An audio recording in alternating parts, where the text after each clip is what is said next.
علم سے فائدہ اٹھانے کا ایک بہت بڑا ذریعہ یہ ہے کہ ہم اس علم کے اوپر عمل کریں۔ علم حاصل کرنے کے لیے ایک بہت ضروری چیز ہوتی ہے اور وہ ہوتی ہے قلم۔ اگر ہم یہ جاننا چاہتے ہیں کہ صحیح اور اچھی زندگی ہم کیسے گزارنا چاہتے ہیں تو اس کے دو سورسز ہیں۔ ایسی کوشش کرنا کہ میں اللہ کو پسند آ جاؤں،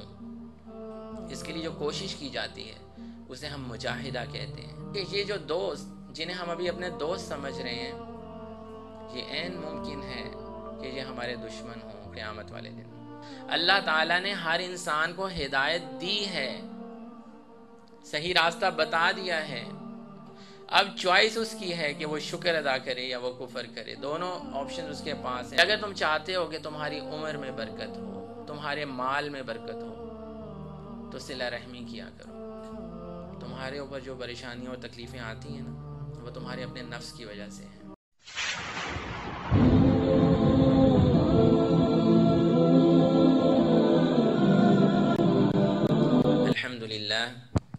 الحمد للہ رب العالمین، اصلی و اسلم علی من بعث رحمتا للعالمین ومن تبعهم بإحسان الى یوم الدین، اما بعد فاعوذ باللہ من الشیطان الرجیم، بسم اللہ الرحمن الرحیم، قل ان صلاتی ونسکی ومحیای ومماتی للہ رب العالمین۔ اللہ سبحانہ و تعالیٰ سورہ انعام میں فرماتے ہیں کہ بے شک میری نماز، میری عبادات، میرا جینا اور میرا مرنا، یہ سب اللہ رب العالمین کے لیے ہیں۔ للہ رب العالمین، یہاں پر ہم ایک پورا لائف سٹائل اللہ سبحانہ و تعالیٰ ان آیات کے اندر سمجھا رہے ہیں۔ تو اس آیت کو بھی ہم سمجھیں گے اور اس کے علاوہ بھی ہم کچھ ایسی چیزیں دیکھیں گے کہ ایک ایسی زندگی جو کہ اطمینان بخش ہے، سکون بخش ہے اور خوشیوں سے بھری ہوئی جو زندگی ہے، اس کو گزارنے کے لیے ہمارا دین ہماری کیا رہنمائی کرتا ہے، انشاءاللہ اس پہ بھی ہم بات کریں گے۔ چند چیزیں میں آپ کو بتانا چاہوں گا اس پروگرام کو شروع کرنے سے پہلے،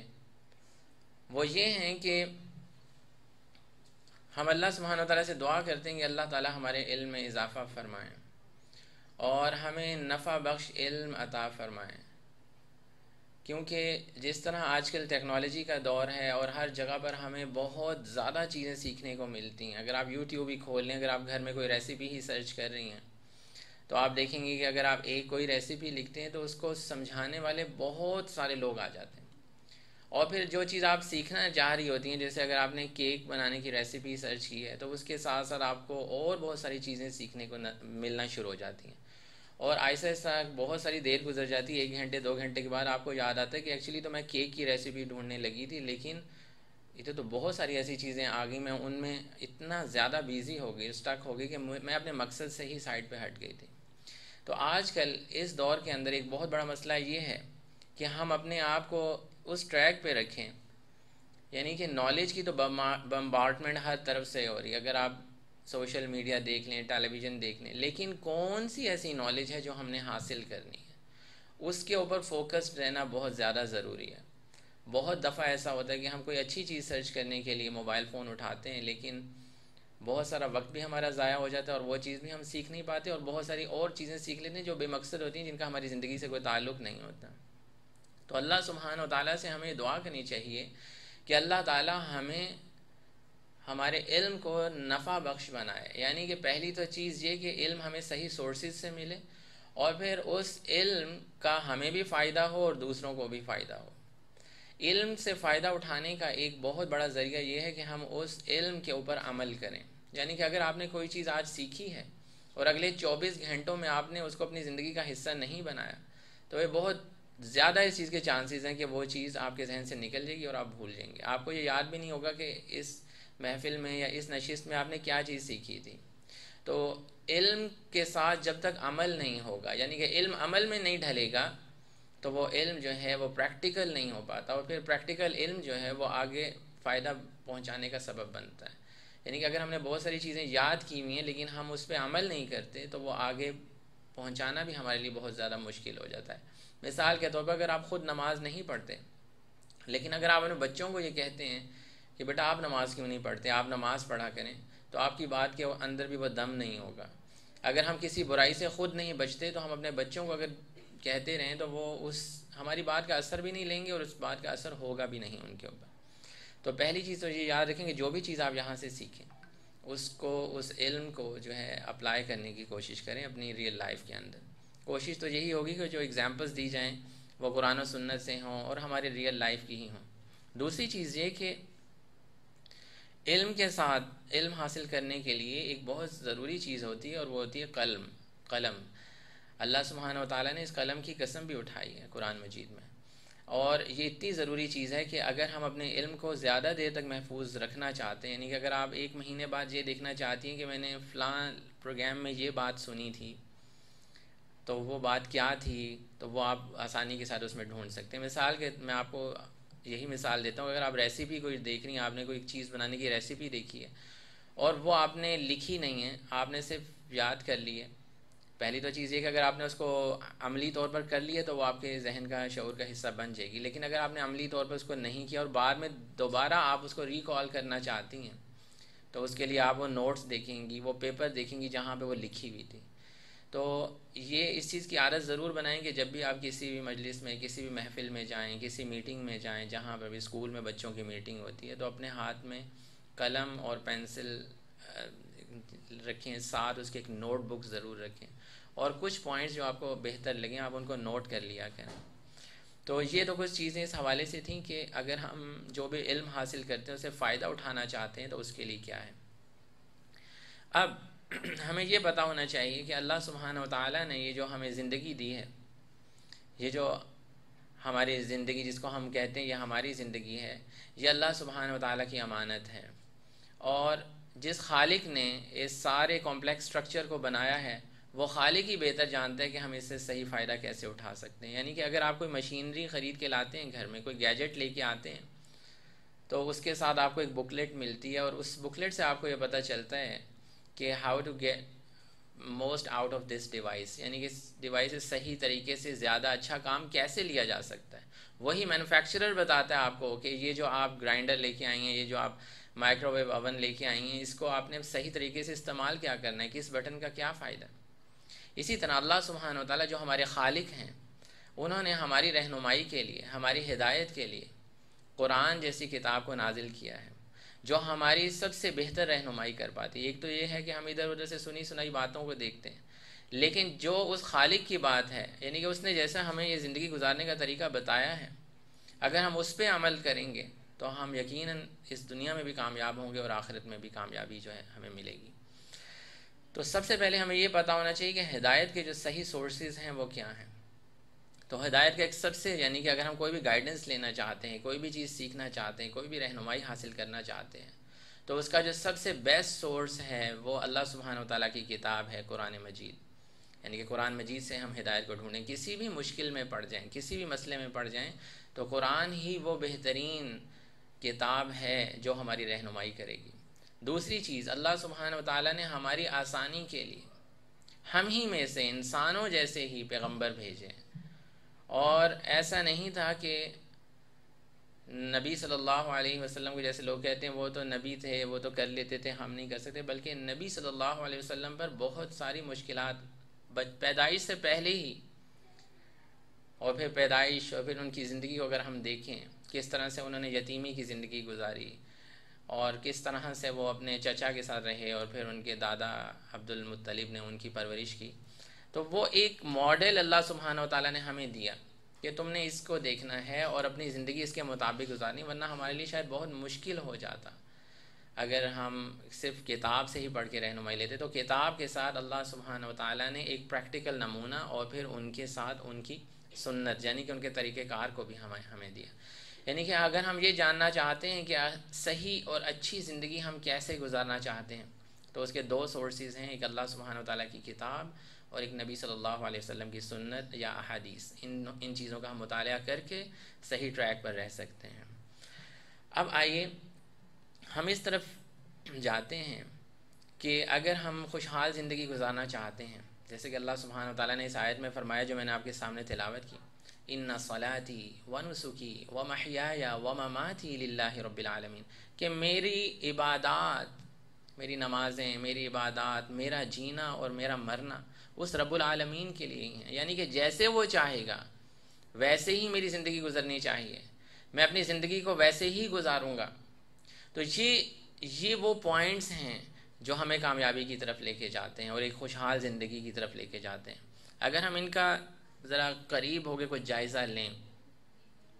تو آپ یہ کہہ سکتے ہیں کہ اپنی زندگی کا محاسبہ کرنا، یعنی کہ اپنی زندگی کے بارے میں جاننا کہ کیا میں صحیح زندگی گزار رہا ہوں یا رہی ہوں کہ نہیں، یہ ایک بہت ہی ضروری چیز ہے۔ تو آپ حدیث کے مطابق گزر رہی ہے کہ نہیں۔ دوسری چیز آتی ہے محاسبہ کے بعد، نیکسٹ پوائنٹ آتا ہے مجاہدہ، یعنی کہ کوشش کرنا۔ دیکھیں اگر آپ کو یہ پتہ لگ گیا کہ صحیح زندگی اس طریقے سے گزرتی ہے، اللہ تعالیٰ کے بتائے ہوئے اصولوں کے مطابق گزرتی ہے، لوگوں کا خیال رکھ کے گزرتی ہے، اپنی کمفرٹ کو لوگوں کے اوپر قربان کرنے سے اچھی زندگی گزرتی ہے، خوشحال زندگی کی کیا کیا چیزیں ہیں وہ میں آپ کو آگے کچھ بتاؤں گا۔ لیکن اگر آپ مجاہدہ نہیں کرتے، یعنی کہ آپ کوشش نہیں کرتے اس کے لیے، پتہ تو آپ کو ہے اور آپ جان تو لیتے ہیں ان چیزوں، تو محاسبہ کے ساتھ اگر مجاہدہ نہ ہو، کوشش نہ ہو، اس کے لیے قربانی نہ دی جائے اپنے وقت کی، اپنے خون کی، اپنے جان کی، اپنے مال کی، تب تک جو ہے انسان کامیابی کی طرف نہیں بڑھ سکتا۔ تو اپنی زندگی کا جائزہ لینا، جس کو ہم محاسبہ کہتے ہیں، اور پھر ایسی کوشش کرنا کہ میں اللہ کو پسند آ جاؤں، اس کے لیے جو کوشش کی جاتی ہے اسے ہم مجاہدہ کہتے ہیں۔ اور پھر مجاہدہ کرنے کے لیے کرنا کیا ہوتا ہے؟ ہمیں اپنی عادات کو دیکھنا ہوتا ہے، ان کا جائزہ لینا ہوتا ہے، کس طریقہ کار سے میں اپنے روزمرہ کے کام کو کرتا ہوں اس کا جائزہ لینا ہوتا ہے، کس کمپنی میں، کس گیدرنگ میں بیٹھتا ہوں اس کا جائزہ لینا ہوتا ہے، کیونکہ یہ ساری چیزیں جو ہیں ہماری روزمرہ زندگی میں ہماری خوشیوں کا سبب بھی بن سکتی ہیں اور ہماری پریشانیوں کا سبب بھی بن سکتی ہیں۔ تو ابھی تک تو جو میں نے گفتگو کی وہ اس حوالے سے ہے کہ اگر ہم ایک کامیاب زندگی گزارنا چاہتے ہیں اور ایک اچھی زندگی کی طرف جانا چاہتے ہیں تو اس کے لیے اللہ کے بتائے ہوئے طریقوں کے مطابق ہمیں اپنی عادات کو بھی بدلنا ہے، اپنے طور طریقوں کو بھی بدلنا ہوگا اللہ اور اس کے رسول کے بتائے ہوئے طریقے کے مطابق۔ اور تیسری یہ چیز کہ ہماری جو کمپنی ہے، ہماری جو گیدرنگ ہے، ہم جن لوگوں میں اٹھتے بیٹھتے ہیں ان کو بھی ہمیں ذرا ان پہ نظر ثانی کرنی ہوگی، کیونکہ یہ جو دوست جنہیں ہم ابھی اپنے دوست سمجھ رہے ہیں یہ عین ممکن ہے کہ یہ ہمارے دشمن ہوں قیامت والے دن۔ اللہ سبحانہ وتعالی سورہ فرقان میں فرماتے ہیں کہ جب لوگوں کو جہنم میں ڈالا جائے گا اور قیامت کا دن ہوگا جو بہت سخت دن ہوگا، تو گناہگار لوگ کہیں گے یا ویلتا لیتنی لم اتخذ فلانا خلیلا، اوہ میری کمبختی، کاش میں نے اس شخص کو اپنا دوست نہ بنایا ہوتا۔ لوگ ڈس اون کریں گے اپنے دوستوں کو، یہ جن کے پیچھے جن کے ہم فالوورز بنے پھر رہے ہیں، جن کے فالوورز بنے پھر رہے ہیں وہ بھی اپنے فالوورز کو ڈس اون کریں گے، اور دوست کو ڈس اون کر رہا ہوگا اس دن، اور لوگ افسوس کر رہے ہوں گے کہ کاش میں نے فلاں کو اپنا دوست نہ بنایا ہوتا، کاش میں زیادہ اس سے باتیں نہ کیا کرتی بہت زیادہ جو میں کرتی تھی، کیونکہ یہ باتیں کرنے سے آج تو میرے اوپر بدبختی آ گئی، میرے اوپر کمبختی آ گئی۔ اسی طرح سے دوستوں کے بارے میں ایک اور، کمپنیز کے بارے میں ایک اور جو بہت خوبصورت آیت ہے، سورہ زخرف کی آیت نمبر 67 جو مجھے ملی، الاخلاء یومئذ بعضهم لبعض عدو، فرینڈز جو ہوں گے قیامت والے دن ایک دوسرے کے دشمن ہوں گے، الا المتقین، سوائے نیک لوگوں کے، سوائے ان دوستوں کے جنہوں نے آپ کو صحیح راستے پہ چلایا ہوگا، جو متقی ہوں گے، جو اللہ سے ڈرنے والے ہوں گے اور آپ کے دلوں میں بھی اللہ کا ڈر ڈالا ہوگا۔ اس کے علاوہ جتنے بھی ہمارے دوست ہیں وہ قیامت والے دن ہمارے دشمن ہوں گے۔ الاخلاء، یہ میں نہیں کہہ رہا، یہ اللہ سبحانہ وتعالیٰ کی کتاب کہہ رہی ہے، جس کے بارے میں اللہ سبحانہ وتعالیٰ فرماتے ہیں ذالک الکتاب لا ریب فیہ، کہ یہ وہ کتاب ہے جس میں کوئی پڑھنے سے پہلے ہی، پہلی آیت میں ہی اللہ سبحانہ وتعالیٰ کلیئر کر رہے ہیں کہ یہ پڑھنے سے پہلے ایک چیز جان لو، اس میں کوئی شک و شبے کی گنجائش نہیں ہے۔ الاخل، اس میں فرما رہے ہیں اللہ سبحانہ وتعالیٰ الاخلاء یومئذ بعضهم لبعض عدو الا المتقین، دوست جو ہوں گے اس دن وہ ایک دوسرے کے دشمن ہوں گے سوائے ان نیک لوگوں کے، سوائے متقین کے۔ تو ہونا کیا ہے، ہمیں اچھے دوست بنانے ہیں۔ اگر میں آپ لوگوں سے ایک سوال پوچھوں کہ آپ کی لائف کے اندر 5 ایسی کون سی پرسنالٹیز ہیں جو آپ کو بہت زیادہ انفلوئنس کرتی ہیں، یعنی کہ جن کے ساتھ آپ زیادہ وقت گزارتے ہیں، جن کی باتیں آپ کو بہت اچھی لگتی ہیں، 5 لوگ اپنے ذہن کے اندر لے کے آئیں جن کے ساتھ آپ بہت زیادہ وقت گزارنا پسند کرتے ہیں، جن کی باتوں کو آپ بہت رسپیکٹ دیتے ہیں، جن کی باتوں کو آپ فوراً سے مانتے ہیں، کیونکہ دوستوں کی خاطر عموماً لوگ جو اپنے والدین سے بھی لڑائی کر پڑتے ہیں۔ تو 5 ایسے دوست جس میں آپ کے والدین بھی ہو سکتے ہیں، کوئی فرینڈز ہو سکتے ہیں، کوئی کزن ہو سکتے ہیں، جو آپ کے ساتھ زندگی گزار رہے ہیں، وہ کون سے ہیں جن کا آپ کے اوپر بہت زیادہ انفلوئنس ہے؟ اگر میں آپ کو 10-15 سیکنڈ دوں تو آپ ذرا سوچیں اس بارے میں، پھر میں آپ سے آگے گفتگو کرتا ہوں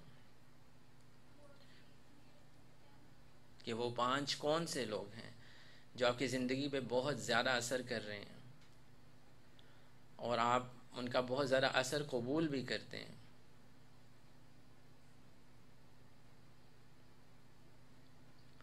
نبی صلی اللہ علیہ وسلم کی ایک بہت خوبصورت حدیث ہے اس حوالے سے کہ اچھے دوست کی مثال، میں حدیث کا مفہوم بیان کر رہا ہوں میں آپ کو، اچھے دوست کی مثال خوشبو کی دکان جیسی ہے کہ جب آپ اس شاپ پہ جاتے ہیں خوشبو لینے کے لیے، اگر آپ خوشبو نہیں بھی لیتے تو جب آپ واپس آتے ہیں تو آپ سے خوشبو آ رہی ہوتی ہے اور لوگ پوچھتے ہیں کہ آپ کہاں سے اٹھ کے آئے، آپ سے اتنی اچھی خوشبو آ رہی ہے، حالانکہ آپ نے خریدی بھی نہیں ہوتی وہ خوشبو۔ اور برے دوست کی مثال، برے کمپینین کی مثال، برے ساتھی کی مثال، اس میں صرف دوست نہیں ہیں بلکہ گھر میں وہ لوگ بھی ہیں جن کے ساتھ ہم بہت زیادہ وقت گزارتے ہیں، وہ لوگ بھی ہیں جن کی ہم ویڈیوز بہت زیادہ دیکھنا پسند کرتے ہیں، وہ بھی ہمارے دوست ہیں جن کا ہمارے اوپر بہت زیادہ اثر ہوتا ہے۔ تو برے دوست کی مثال نبی صلی اللہ علیہ وسلم نے فرمایا کہ بالکل ایسے ہی ہے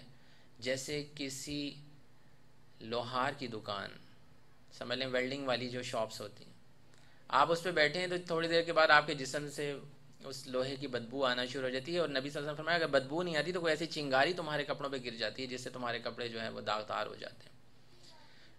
تو اچھی اور بری سوسائٹی کی یہی مثال ہے۔ ہم یہ سمجھتے ہیں کہ اگر ہم جو ڈراماز دیکھ رہے ہیں، جو موویز دیکھ رہے ہیں یا جو ویڈیوز دیکھ رہے ہیں، ان کا شاید ہمارے اوپر کوئی اثر نہیں ہو رہا، ان کا بہت زبردست ہماری لائف کے اوپر اثر ہوتا ہے۔ یعنی کہ ہماری لینگویج بھی، یعنی کہ سائنس تو اب یہ کہہ رہی ہے ہماری جو لینگویج بھی ڈیولپ ہوتی ہے۔ اب بچوں کو آپ دیکھ لیں، جو بچے انڈین ایسے کارٹون چیزیں دیکھتے ہیں وہ ایسے ایسا وہی لینگویج بولنا شروع ہو جاتے ہیں۔ اسی طرح سے ہم جو ویڈیوز دیکھ رہے ہوتے ہیں، ہم جو باتیں کر رہے ہوتے ہیں، نہ چاہتے ہوئے وہ ہماری زندگی کا حصہ بننا شروع ہو جاتے ہیں، ہمارے منہ سے وہی الفاظ نکلنا شروع ہو جاتے ہیں۔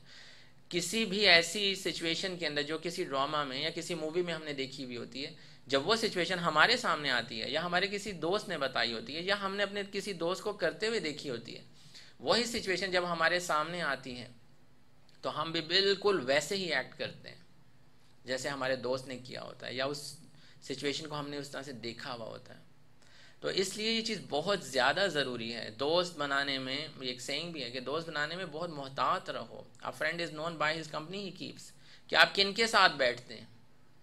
اچھا، اس میں ایک بات یہ بھی بہت ضروری ہے کہ ہمارے لیے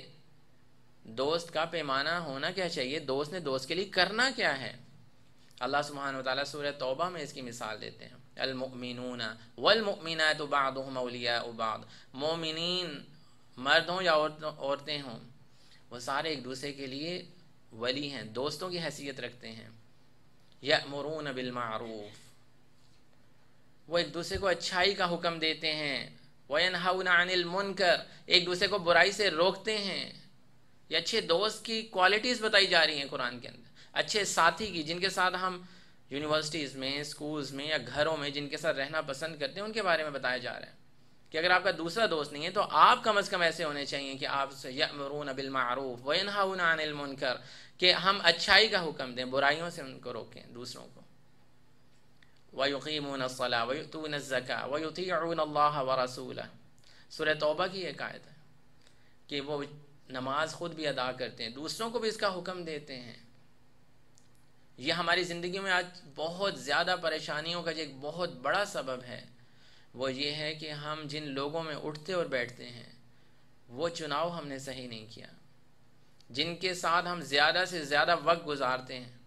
اگر ان میں کوئی خامی ہے ہم نے اس خامی کو درست کرنے کی کوشش نہیں کی، ہم نے امر بالمعروف ونہی عن المنکر کو چھوڑ دیا،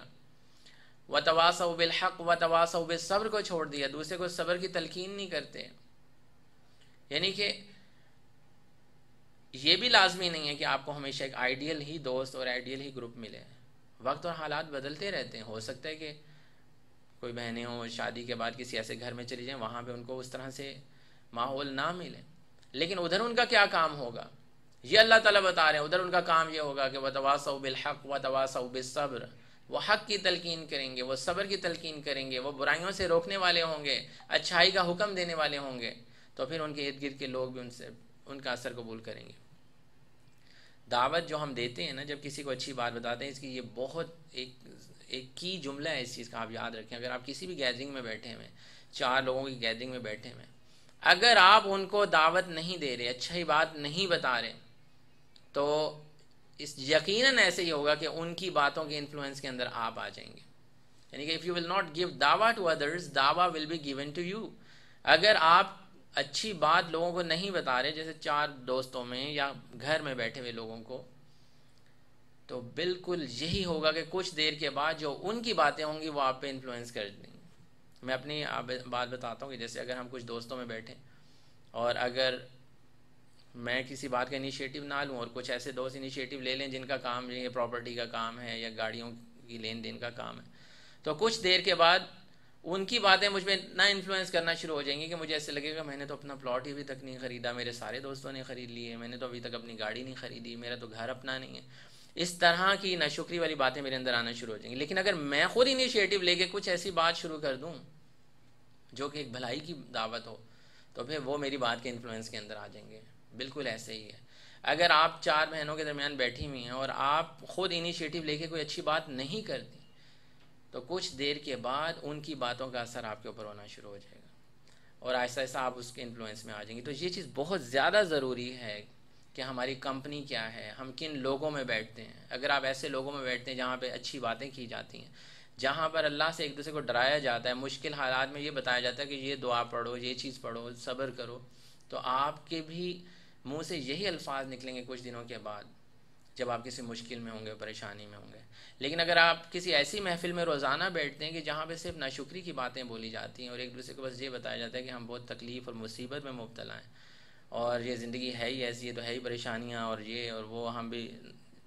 بڑی مشکل سے زندگی گزاریں، تو کچھ دن کے بعد آپ بھی اسی طرح کی باتیں کرنا شروع ہو جائیں گے. تو کسی خاص حالات میں جیسے آپ کے دوست کرتے ہیں آپ بھی ویسے ہی بالکل کریں گے. تو اسی طرح سے بہت سارے لوگ یہ کہتے ہیں کہ کتابیں جو ہم لوگ پڑھتے ہیں، جو بکس پڑھتے ہیں، انہی کے مطابق ہماری لینگویج ڈیولپ ہوتی ہے، ویڈیوز کے مطابق ہماری لینگویج ڈیولپ ہوتی ہے. تو یہ تو تھا کچھ دوستوں کے حوالے سے، کیونکہ دوست ہی ہیں جو انسان اگر ٹیڑھا ہو جائے نا تو اس کو صحیح کرتے ہیں. اگر ہم غلط راستے پہ چلیں تو اگر ہمارے دوست ہی ہیں جو ہمیں سیدھا کرتے ہیں، اور ہمارے دوست ہی ہیں جو ہمیں زیادہ غلط ٹریک پہ چلا دیتے ہیں. ہمیں کہہ رہے ہیں کوئی بات نہیں، تم نے کیا، یہ تو ایسے سارے ہی کرتے ہیں، تم بھی ایسے کرتے رہو. اور کچھ ایسے دوست ہوتے ہیں جو ہمارے اندر اللہ کا خوف، الہیت ڈالتے ہیں کہ تم نے ایسے نہیں کرنا، یعنی کہ تم سے لوگ یہ ایکسپیکٹ نہیں کرتے کہ تم یہ کام کرو. ٹھیک ہے. تو یہ وہ چیزیں ہیں. یہ سب سے پہلی چیز کمپنی جو ہماری زندگی کے اندر خوشیاں لے کے آتی ہے اور ہمیں ناشکری سے بچاتی ہے. اللہ سبحانہ وتعالیٰ قرآن مجید میں فرماتے ہیں اِنَّا هَدَيْنَاهُ السَّبِيلَ إِمَّا شَاكِرًا وَإِمَّا كَفُورًا. اللہ تعالیٰ نے ہر انسان کو ہدایت دی ہے، صحیح راستہ بتا دیا ہے. اِمَّا شَاكِرًا وَإِمَّا كَفُورًا. اب چوائس اس کی ہے کہ وہ شکر ادا کرے یا وہ کفر کرے. دونوں آپشن اس کے پاس ہیں. وہ کس راستے کو آپٹ کرنا چاہتا ہے، وہ کس راستے کو اپنانا چاہتا ہے. تو یہ چیزیں ہمیں انڈرسٹینڈ کرنی ہیں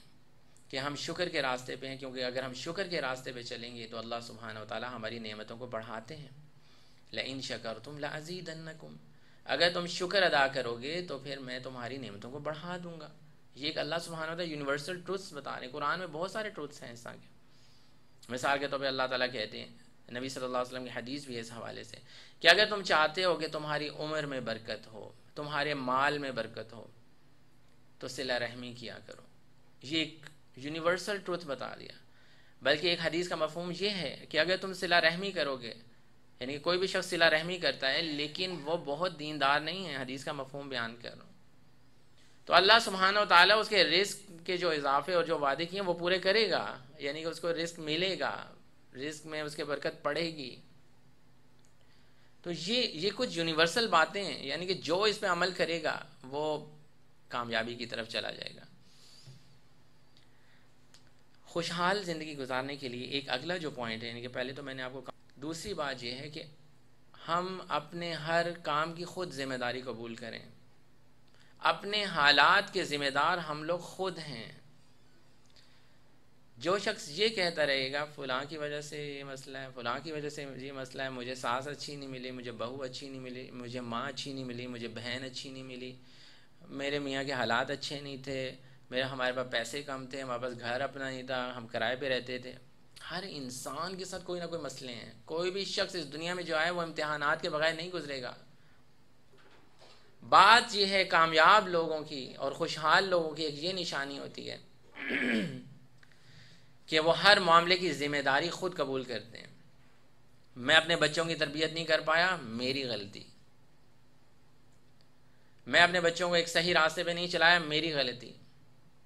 میں نے اپنی بیوی کو کوئی صحیح بات نہیں بتائی اور وہ صحیح کام نہیں کری، میری غلطی. میں اپنے والدین کی خدمت نہیں کر پایا، میری غلطی. میں کما نہیں سکا، میری غلطی. ہر بات میں جب میں سوچوں گا کہ یہ میری غلطی کی وجہ سے یہ ہوا،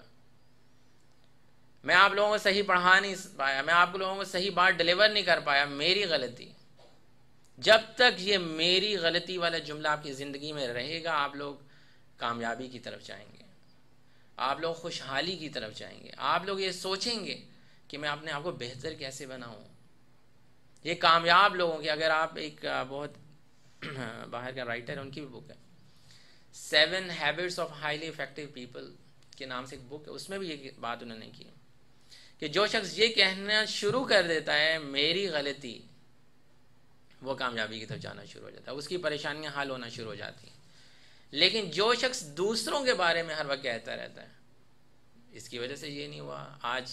لیکچر تیار نہیں ہوا، اس کی غلطی، آج یہ ہوا، اس کی غلطی، حکومت اچھی نہیں تھی، گورنمنٹ اچھی نہیں تھی، محلہ اچھا نہیں تھا، یہ اچھا نہیں تھا، وہ کیا کس چیز کو آپ بلیم کرتے رہیں گے. اور آخرکار اسی طرح لوگ اپنے ڈیتھ بیڈ پہ پہنچ جاتے ہیں. میں ایسے اپنے رشتہ داروں کو اور ایسے لوگوں کو جانتا ہوں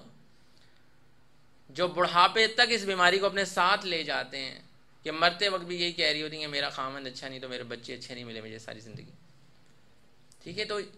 جب تک ہم اس چیز کو اون نہیں کریں گے کہ اپنے خراب حالات کے ہم خود ذمہ دار ہیں،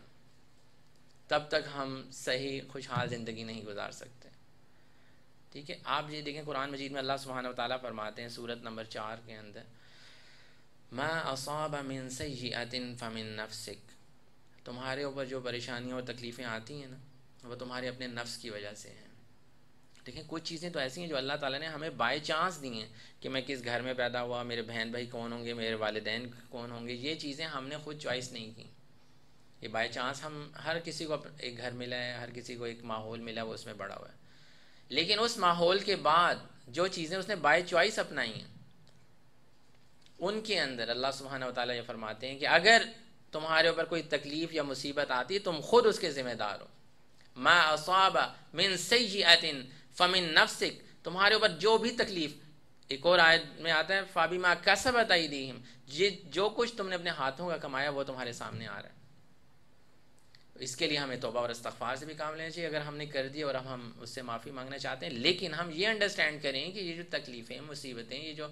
مالی حالات بہت زیادہ خراب ہو گئے ہیں، کبھی بیٹھ کے ہم اپنا محاسبہ تو کریں یہ ہو کیا رہا ہے ہمارے ساتھ. دیکھیے خوشی کا تعلق، بہت سارے لوگ یہ کہتے ہیں جی پیسے کے ساتھ بھی ہے، بہت سارے لوگ کہتے ہیں فلان چیز کے ساتھ ہے،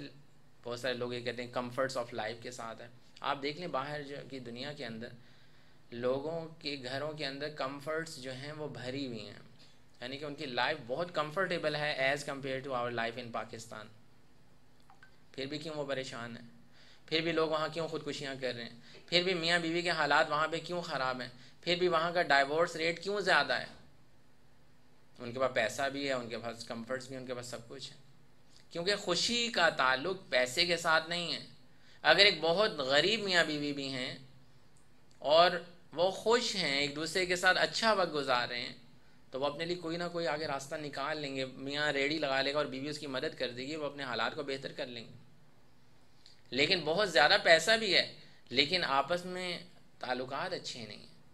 ایک دوسرے کی انڈرسٹینڈنگ اچھی نہیں ہے، تو بہت سارا مال جو اس میں بے برکتی پڑ جاتی ہے اور بس لڑائیاں جھگڑے اور اس طرح سے ساری زندگی گزرتی ہے۔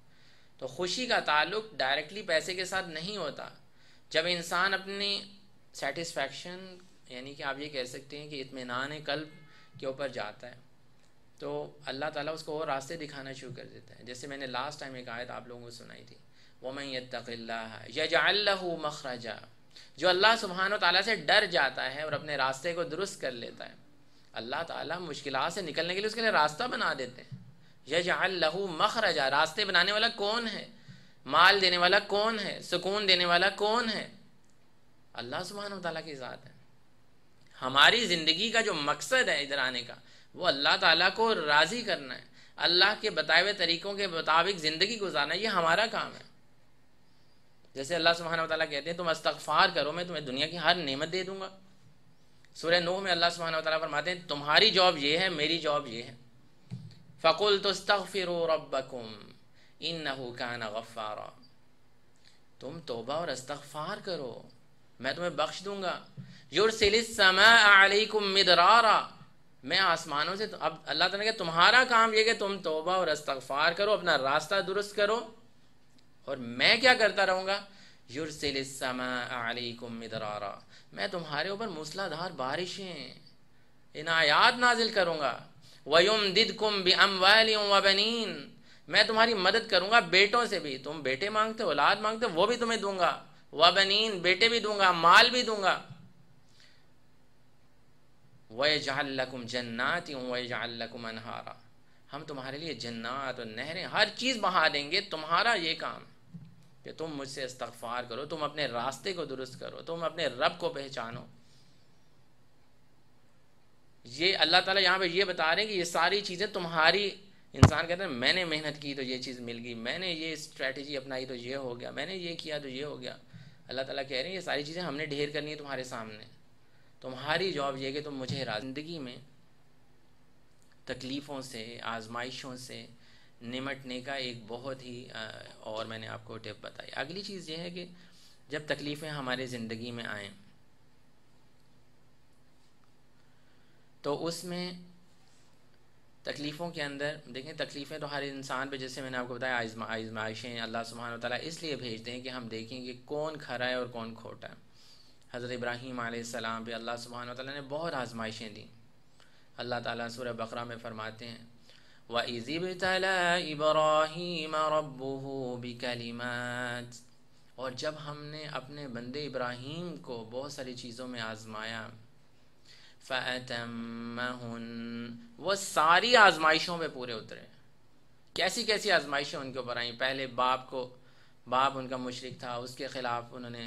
لوگ پورا معاشرہ ان کے خلاف تھا، اس کے خلاف کھڑے ہوئے، اپنے بیٹے کو ذبح کرنے کے بارے میں کہہ دیا، اتنی بڑی آزمائش، اس پہ پورے اتر آئے۔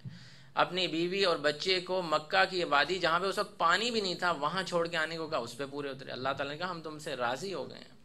تم نے ایسے ایسے کام کر کے دکھا دیے۔ تو آزمائشیں تو انبیاء کرام پہ بھی آئی ہیں، لیکن ان آزمائشوں کے اندر ہم نے کرنا کیا ہوگا؟ اللہ تعالیٰ ہمیں ٹیسٹ کر رہے ہوتے ہیں کہ یہ اب اس آزمائش کے اندر کیا کرے گا۔ اللہ سبحانہ و تعالیٰ اس سے نمٹنے کا ذریعہ ہمیں بتاتے ہیں سورہ بقرہ کے اندر،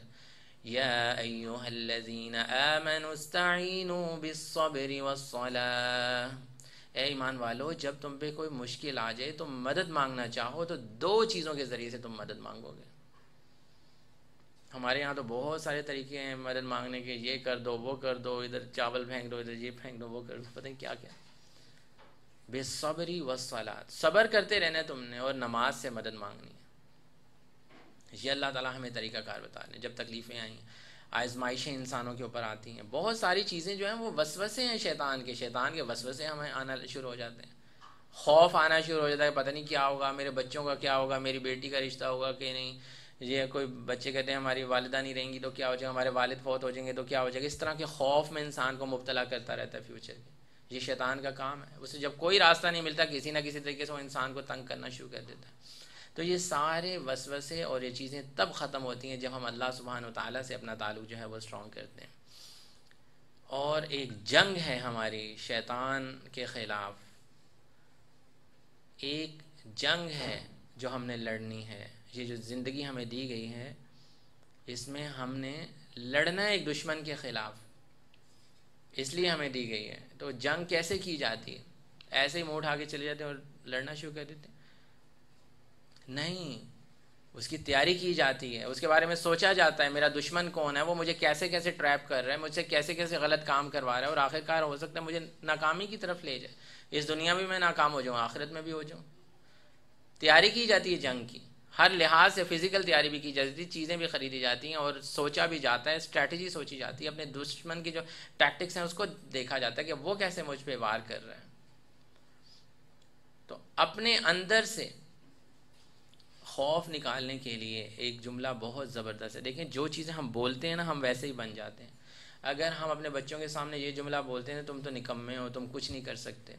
بہت ہی خطرناک جملہ، تم سے یہ کام نہیں ہونا، تم نہیں کر سکتے، تم تو ہمیشہ ایسے ہی رہو گے، وہ بچہ ویسے خود بخود ویسے ہونا شروع ہو جاتا ہے۔ اسی طرح سے جو جملے ہم اپنے ساتھ بولتے ہیں، اپنے آپ کو سناتے ہیں، ہم بھی ویسے ہونا شروع ہو جاتے ہیں۔ اگر آپ ایک جملہ روزانہ صبح اٹھ کے اپنے آپ کو یہ سنائیں کہ اللہ سبحانہ و تعالیٰ کی ذات بہت طاقتور ہے، بہت بڑی ہے، اور شیطان جو ہے نا وہ بہت کمزور ہے، یہ جملہ صرف آپ بول دیں زبان سے ایک دفعہ، کسی بھی پریشانی میں بول دیں، کسی بھی مشکل میں بول دیں، تو آپ دیکھیں گے خود بخود آپ کی نفسیات کے اوپر، آپ کی سائیکالوجی کے اوپر اس کا اثر ہونا شروع ہوگا۔ آپ کسی بھی تکلیف میں جہاں پہ شیطان آپ کو ٹریپ کرنے کی کوشش کرے گا، فوراً سے آپ کے ذہن میں گا اللہ تعالیٰ بہت طاقتور ہے، شیطان جو ہے وہ بہت کمزور ہے۔ یہ تو قرآن میں بھی اللہ تعالیٰ نے فرمایا ان کید الشیطان کان ضعیفا، شیطان کے جو وار ہیں وہ بہت کمزور ہوتے ہیں، دیکھنے میں بہت بڑے لگتے ہیں لیکن وہ بہت کمزور ہوتے ہیں۔ اللہ تعالیٰ بہت طاقتور ہے، اس چیز کو ہم بولیں بھی اور اس کو اپنے اندر شعوری طور پہ اس چیز کو سمجھیں بھی۔ یہ چیزیں ہمیں ہیلپ کرتی ہیں مشکلات سے نکلنے کے لیے، اس جنگ کو لڑنے کے لیے۔ جب ہم اپنے ذہن میں بٹھا لیتے ہیں ہمارا دشمن بہت طاقتور ہے، اس کے آگے میری نہیں چلنی، جب فلان ڈرامہ لگنا ہے اس کی نیکسٹ ایپیسوڈ اپلوڈ ہونی ہے، میرے سے نہیں رکا جائے گا، میں تو دیکھ کے ہی چھوڑوں گی۔ جب ہم یہ اپنے ساتھ یہ جملہ بولتے ہیں تو ہم خود ہی اپنے آپ کو ویک کر دیتے ہیں کہ میرے سے تو ہونا ہی نہیں، چلو بھی دیکھو۔ لیکن جب ہم اپنے آپ کو خود اسٹرانگ کرتے ہیں کہ یہ چیز میں نے نہیں کرنی، یہ میری دنیا بھی خراب کر سکتی ہے، میری آخرت بھی خراب کر سکتی ہے، تو خود بخود آپ دیکھیں گے جب آپ یہ منہ سے بولیں گے شیطان بہت کمزور ہے، اس کے وار بڑے کمزور ہیں، اللہ تعالیٰ بہت طاقتور ہے، وہ مجھے طاقت دے گا رکنے کی، تو آپ اس دن رک جائیں گے اس پریشانی سے، اس غلط چیز میں جانے سے آپ اپنے آپ کو روک لیں گے، آپ خود اپنے آپ کو روکیں گے۔ اگر میں آپ لوگوں سے یہ سوال کروں کہ وہ کون سے کام ہیں جن کو کرنے کے بعد آپ بہت لائٹ فیل کرتے ہیں، بہت ہلکے پھلکے فیل کرتے ہیں، آپ نے ذہن میں کچھ پوائنٹس لے کے ہیں کہ وہ کون سے کام ہیں جو کرنے کے بعد، دیکھیں ہم یہ بات کریں نا کہ خوشحال زندگی، آسان اچھی زندگی کیسے گزرتی ہے، تو اگر میں آپ سے یہ سوال پوچھوں کہ وہ کون سے کام ہیں جن کو کر کے آپ بہت ہلکا پھلکا محسوس کرتے ہیں۔ ہر انسان کی زندگی میں مختلف کام ہوتے ہیں، کچھ لوگ دوسروں کا کھانا کھلاتے ہیں تو اس سے بہت اچھا فیل کرتے ہیں کہ آج میں نے فلاں کو کھانا کھلا دیا، کسی غریب کو، کسی کے لیے دعا کرنے سے، اپنے لیے دعا کرنے سے۔ تو اس طرح آپ لوگ بھی سوچیں، تھوڑا سا برین سٹارمنگ کریں، 1-2 منٹ میں آپ لوگوں کو دیتا ہوں، پھر میں آپ لوگوں سے پوچھوں گا، کیونکہ آپ لوگوں کی پارٹیسپیشن جو ہے وہ بہت زیادہ ضروری ہے اس پروگرام میں۔ تو ہمارا سوال ابھی یہ ہے کہ وہ کون سے کام ہیں جن کو کرنے کے بعد آپ اپنے آپ کو بہت لائٹ، ریلیکس اور ہلکا پھلکا فیل کرتے ہیں۔ اس کے بعد ایک اور سوال میں آپ لوگوں سے پوچھوں گا انشاءاللہ، تو اس چیز کو ذرا تھوڑا برین سٹارمنگ کریں۔ کچھ سسٹر جو ہیں وہ ضرور شیئر کریں جو ان کے ذہن میں پوائنٹس آئیں تو یہ بہتر ہوگا، کیونکہ ایک دوسرے کے جوابات سے بھی ہم بہت کچھ سیکھتے ہیں۔ جی بتانا چاہیں تو آپ بتا سکتے ہیں۔ ہر انسان کی زندگی میں مختلف چیزیں ہوتی ہیں، مختلف حالات اور واقعات میں ہر انسان رہ رہا ہے، گھر کے حالات مختلف ہیں، چیزیں ڈیفرنٹ ہیں۔